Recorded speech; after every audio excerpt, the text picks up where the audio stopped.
Bien, aujourd'hui, ce que je suis venue faire ici, c'est qu'Audrey était rendue à la deuxième phase dans son programme de développement des habiletés motrices. Et c'est ça, la deuxième partie, c'était sur les activités qui favorisent le développement d'équilibre. Ça se fait dans le jeu, simplement. Ce programme-là, il a été monté par Joël Beaulieu. C'est des mouvements faciles à faire qui demandent quand même une certaine endurance. Pas mal tout le monde peut implanter ce programme-là dans son milieu.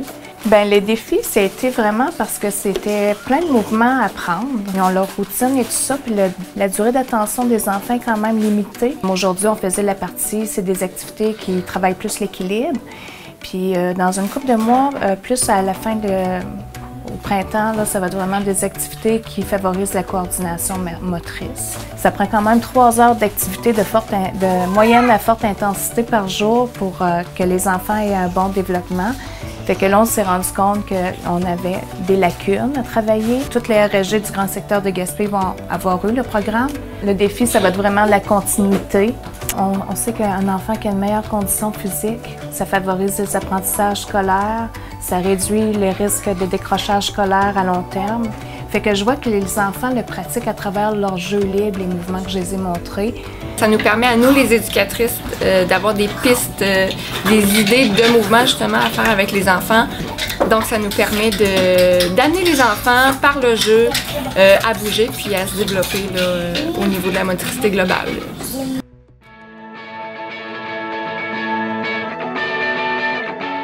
On est au centre de la petite enfance de Maria. Je suis venu donner une formation sur Ratatam, un programme de psychomotricité. En réalité, on veut faire bouger les jeunes à tous les jours. Ratatam, c'est un programme qui a été développé par un autre regroupement de Québec en forme.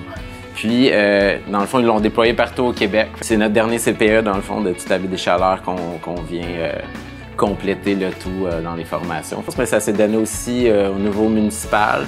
Puis aussi au niveau scolaire avec les groupes de 4 ans passe-partout. Donc la psychomotricité, on pourrait le séparer en deux, psychologique, donc apprendre des notions, puis motricité à travers le mouvement. Dans le fond, moi je vais allumer des étincelles pour leur faire reprendre conscience de ne pas lâcher, puis de continuer à faire leur classique et d'aller fouiller aussi dans la trousse Ratatam. C'est tous des jeux qui se font assez rapidement, qui ont été faits pour se faire dans des petits espaces, puis avec des matériaux qu'on retrouve dans une maison. Évidemment, il y a Québec en forme, Avenir d'enfants qui nous subventionne pour encourager la diffusion de ce programme-là. Mon approche, je pense qu'avant tout, c'est de s'amuser. J'essaie de leur faire écrire un objectif qui est comme concret pour eux, qui va être facile à réaliser. Puis suite à la formation, ils ont plusieurs outils comme le D-Ratatam, les affiches de yoga. Il y a un apron aussi avec des déplacements d'animaux.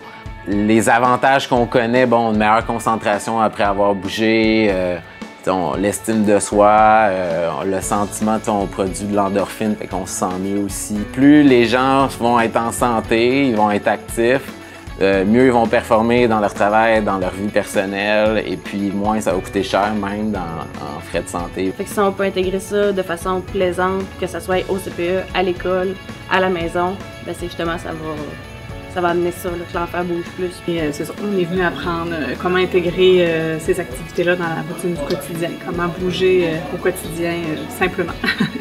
C'est intéressant, c'est interactif, on bouge aussi, on participe. Ils sont captivés et ils trouvent ça intéressant de pouvoir adapter leur activité là, avec peu de matériel puis peu de temps aussi.